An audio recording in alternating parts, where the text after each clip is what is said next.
قد كفاني علم ربي من سؤالي واختياري فدعائي وابتهالي شاهد لي بافتقاري. Assalamualaikum warahmatullahi wabarakatuh.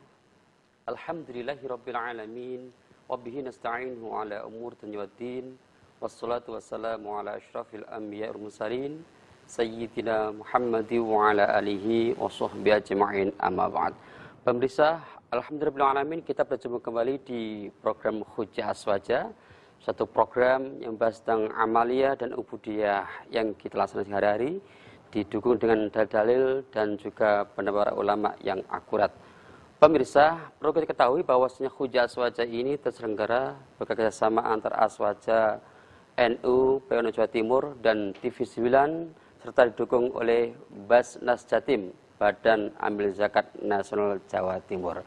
Pemirsa, 1 jam ke depan bersama saya Badrul Munir, kita akan membahas tentang sosok pahlawan Indonesia dan juga salah satu pendiri organisasi Jamiah Nahdlatul Ulama. Beliau adalah Kiai Haji Hasyim Asy'ari dalam tema Akidah dan Amaliyah Kiai Haji Hasyim Asy'ari.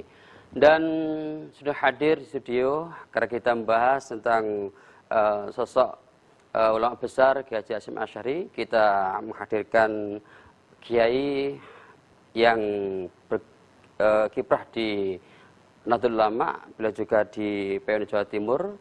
Beliau adalah Dr. Kiai Haji Syafruddin Syarif, pengasuh pondok pesantren Raudhatul Muta'alimin Probolinggo. Assalamualaikum Kiai. Waalaikumsalam warahmatullahi wabarakatuh. Gimana kabarnya Kiai? Alhamdulillah baik-baik. Alhamdulillah alamin. Ya, ini dari Probolinggo Kiai. Ya. Alhamdulillah.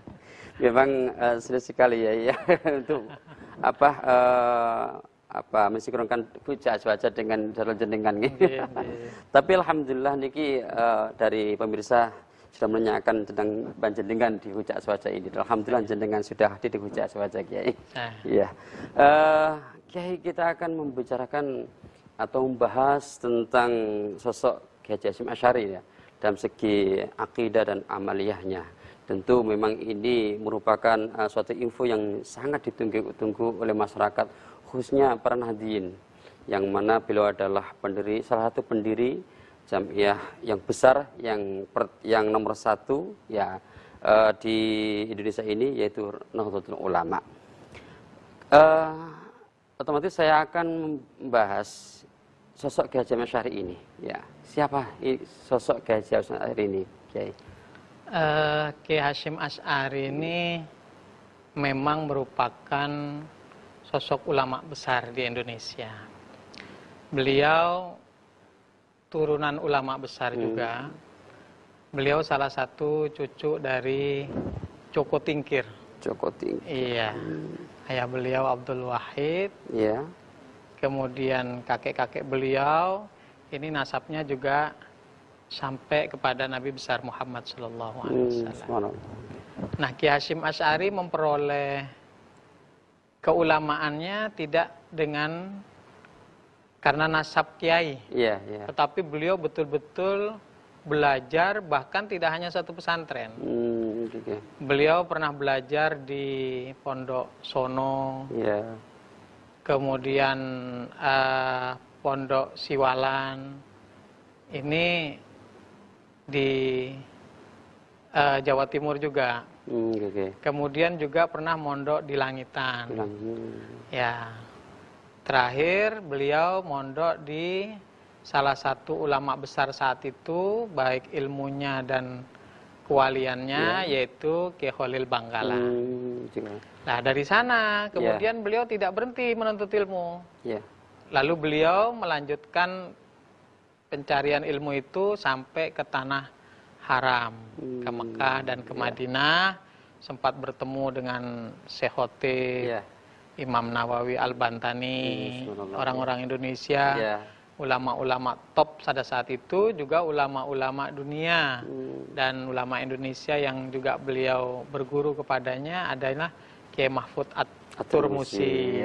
Jadi pulang beliau itu tidak hanya ahli dalam bidang agama, tetapi betul-betul sudah mengamalkan dan mencontoh guru-guru beliau dan sudah tidak alim lagi, tapi sudah tabahur fil ulum ad-diniyah. Ya, Kiai Hasyim Asy'ari waktu nyantri di Arab Saudi di sana juga ketemu Kiai Ahmad Dahlan juga.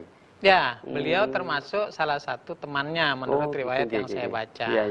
Jadi makanya sebenarnya ketika sama-sama mendirikan organisasi Islam di Indonesia, ini keduanya sebenarnya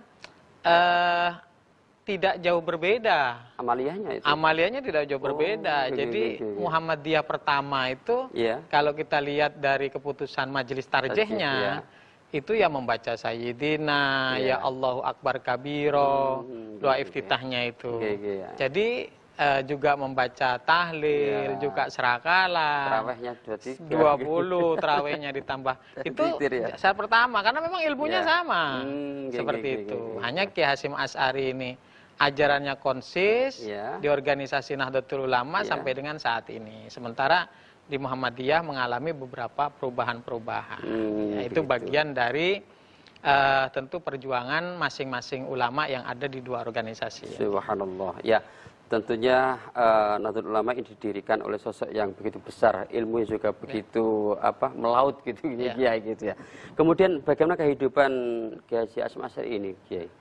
Kiai Hasyim Asy'ari sesuai dengan keilmuannya, setelah beliau datang di Indonesia, beliau mendirikan pondok yang sampai sekarang masih bisa kita lihat asarnya, peninggalan-peninggalan beliau itu.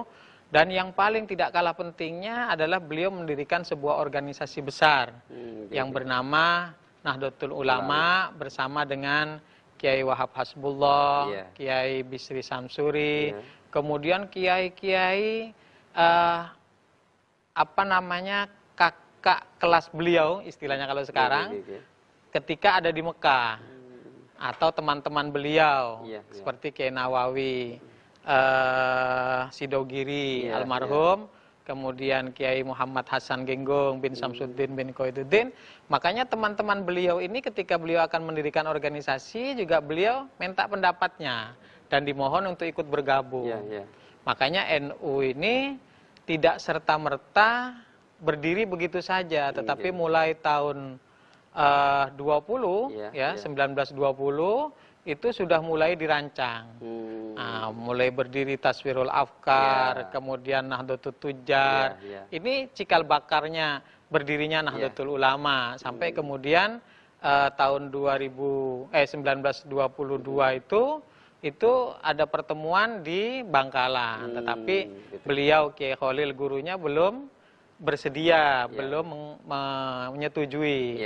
Alhamdulillah sebelum kewafatannya, kemudian Kiai Khalil Bangkalan ini menyetujui berdirinya organisasi yang bernama Nahdlatul Ulama. Nahdlatul Ulama itu adalah merupakan ikatan-ikatan atau kumpulan para ulama kumpulan ulama yang karena pada saat itu beliau sudah mengingatkan bahwa